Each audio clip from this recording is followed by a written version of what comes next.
It was thousands less to have the Tuff Shed built versus a contractor building from the ground up. And I ended up getting the bid from the contractor. This was probably about $15,000 less than what the contractor was going to charge.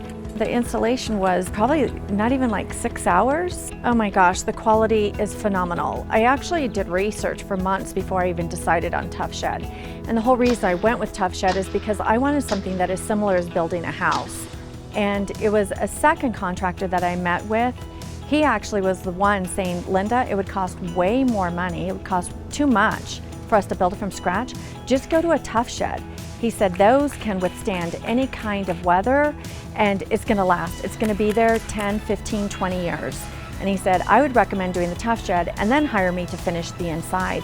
So once I looked at the cost, it was thousands less for me to have a Tuff Shed built.